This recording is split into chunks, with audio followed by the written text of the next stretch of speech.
So you want to be a business owner. First, you must ask yourself, well, are you ready for that? Are you ready for the responsibility of being a business owner? Well, you're going to have to be hiring and firing a lot of people. You have no financial security. You have to pay others before you pay yourself. You might not make any money. You may lose lots of money. Most people go into a business thinking that they're going to make tons of money, right? But in 80% of cases, that doesn't happen. Actually, yeah, 80% of the time, a business will fail within the first 5 years. And that's not even taking into account things like, the long, insanely long hours, right? Normally, normal jobs, like 90% of people, you go to work at 8:30, you get there at 9, you're finished at 5, you have a lunch break at 12 o'clock, and then you head back home. Well, if you own that business, the business kind of runs you in a way. You kind of never stop thinking about it.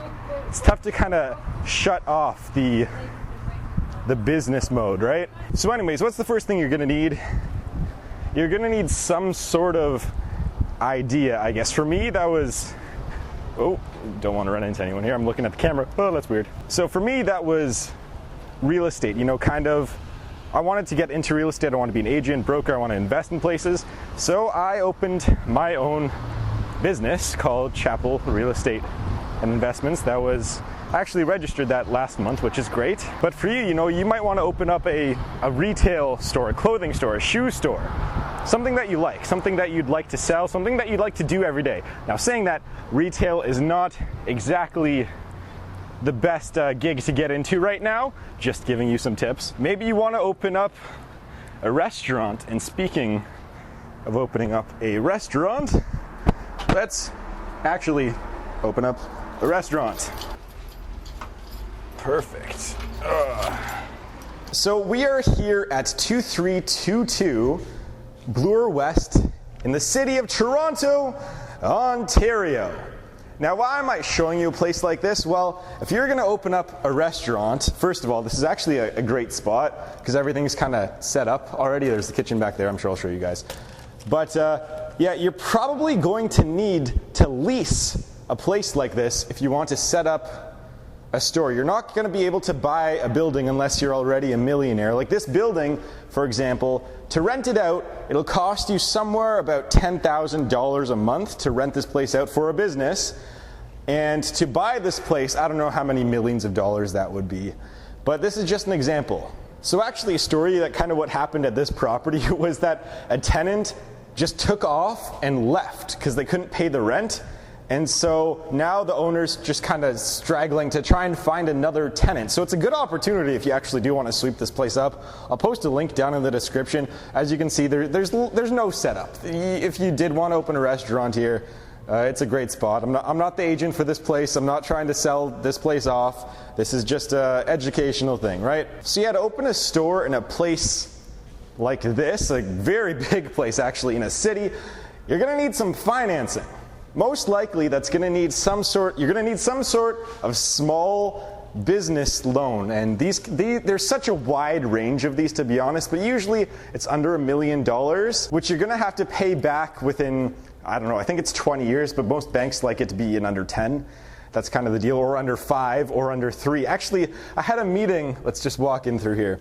I had a meeting, or listened in on a meeting with a few mortgage brokers, and one thing that I found, which was kind of funny, was how fed up they are with the small business owner that thinks that their idea is the greatest idea in the history of the world. Sorry, we're just going through the kitchen right now. I don't know why, but this is obviously, it's a big space. I'm just kind of showing you guys around. There you go. This is what it's like to walk through a vacant restaurant. How lovely is that? Ooh, there's some industrial fridges. Is that a fridge? Yeah, that's a fridge. Stove, other stove. Yeah, it's great. Anyways, where was I? In order to get some sort of financing for your business, you're going to have to convince mortgage brokers that you know what you're doing and that you're smart and that you're financially educated. They don't really care too much about your business plan because for retail stores and business and any sort of food and beverage stores or anything, they've seen all of that before. That's the same model. You try and buy stuff for cheap, sell it for more. That's kind of the way it goes. If you go up to them and say, you know everything about the tax implications, about the property that you want to lease, if you tell them that you know how to do payroll for your employees, you're going to have to hire a bunch of those, then there's a pretty good chance you're going to be able to get a small business loan. Now, I know that starting a business on a loan isn't the best idea, but that's what most people have to do, because in order to open up a business in any sort of good economic location, you're probably not going to have $2 million to buy a building and to open up a store. Okay, great. So you have your business plan. You somehow were able to get your financing. So what's next? Well, you're going to have to register your business. Now, here in Toronto, Ontario, it costs about $60, and it took me like 10 minutes to register my business. It was super, super quick. You just have to answer like 50 to 100 questions online. But they're like yes or no answers. It's not like you have to type in anything. So it costs about $60. Make sure you pick a good name, by the way. Your name's not the most important thing, by the way. Most people think it is. No, it's not. Just make sure you pick a good name where the URL for the website's available, and where the Facebook page is available, and Twitter and Instagram. You have to be on the big social media sites. So no matter what, Facebook number one, and then from there you can do Instagram, Twitter. I love YouTube, so I'm very biased to that.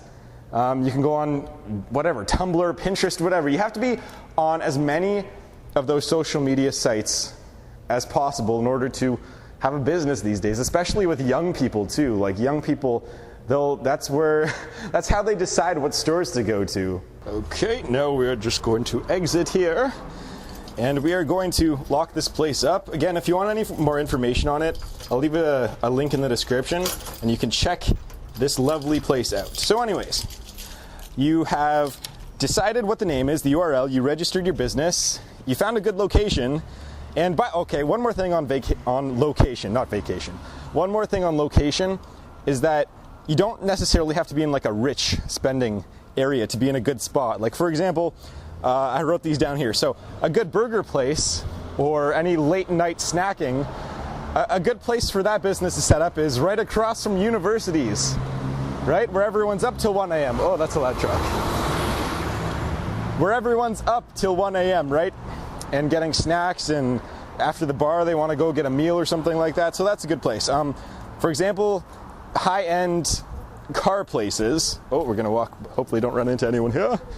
For example, high-end dealerships, car areas, they obviously have to be in rich areas, right? With a lot of rich people. You know, a construction company or landscaping company or something like that, they might want to set up in a growing area, not necessarily an established city yet, but maybe a suburbs that looks like it's expanding. So anyways, what I'm trying to say here is that location is it's really important, and what's almost as important is hiring good people and partners. Now, you're gonna have to make a lot of big decisions when you own a business, and one of the most important ones is hiring people that you trust, that are good people, that are willing to work hard, and won't steal from you and stuff like that. So anyways, just make sure you check credit scores, make sure you do a thorough interview process, and that'll go just fine. Another important thing is if you feel like if you're really inexperienced with running a business, what you can do is actually partner with someone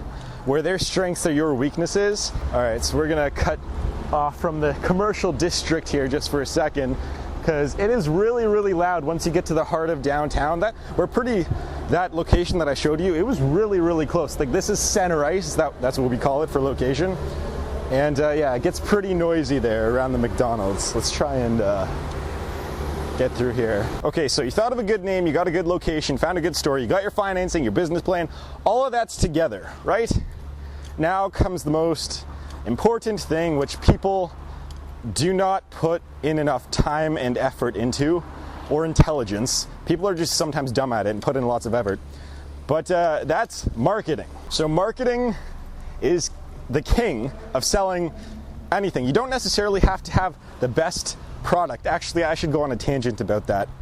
So what I see too often, especially with young first-time entrepreneurs, is that they care so much about the quality of product and making that special thing that they don't really think about the marketing side of it as much. And it's much better to have everyone know your brand and have a crappy product than have the best product in the world and only have 100 people know it. So how do you market something? Well, you have to be on social media. I said that before. You have to have your own website. I said that before. You have to spend money on advertising, right? That's a big thing that people don't think about. Like, you actually have to spend money. Like, you can spend, I think $5 gets you 1,000 views on Facebook, roughly. I don't know, I have to double check that number. But yeah, if you spend $5, $10, $15 a day, like, even that's good for small businesses. Again, if you're like a mom and pop restaurant place, invite bloggers, invite people to review it and share the store, share their experience, even if it's a bad one. People, it's kind of funny. It's like YouTube commenters, a lot of the times they're horrible. You guys are awesome. You guys watching this? On this channel specifically, I have a few. You guys are like the best commenters in the history of YouTube, so I love all your faces. Thank you so much. But even the bad commenters, every time they leave a comment, they actually share it on Google+, and your video gets ranked higher on YouTube. So that's why any comment is technically a good comment for the creator, I guess. That's weird. So again, just some other ideas for marketing. You guys can come up with your own. Give deals for first-time customers. Like, say, hey, if you come to our store, get 50% off this product. You can get a free meal, get a free breakfast, free dessert. Just come to our store, so we have a chance to hook you and make you addicted to our products, that you always keep coming back and keep making us money. Except don't say that last part. That wouldn't be good. Just some last pieces of advice. As I said before, quality is not necessarily the most important thing. Getting people in the door or to your store online or whatever, that is the most important thing. And then you can deal with the quality once they're actually in the store. You can fix that over time. Getting people in the door, it's a lot tougher than fixing the quality. So get people in the door, and all your other problems will be solved. Another problem I see people making all the time is that they won't let their idea go, to be honest. Like, if something doesn't work after 3, 4, 5 years and you're still losing money, the odds of it being successful are very, very slim. As I said, 80% of the time your business will fail in the first 5 years, and unfortunately yours might be one of them, and probably will be one of them. So like, if you see a show like Shark Tank or Dragon's Den, and they come in with this amazing product they think it's amazing, but it's actually terrible. And then they say, well, we think it's worth $1 million, but we haven't made any money. Then you see Kevin O'Leary being like, this is the worst idea in the history of the world. You should kill it and bury it and get hit by a bus, get it run over by a bus or something. And to be honest, even though that's really harsh, he's kind of right. If your business isn't making money in 3 to 5 years, it's probably not going to make money. Now, saying that, you're never going to make money in your first year if you're opening a store, just the way it is. But 3 to 5 years, you should be at least turning a profit. You may not have paid off your debt, and you probably wouldn't have paid off your debt, but you should be turning a profit each month. So yeah, we're just going to turn around here because there's lots of people that way into school. So it's very noisy.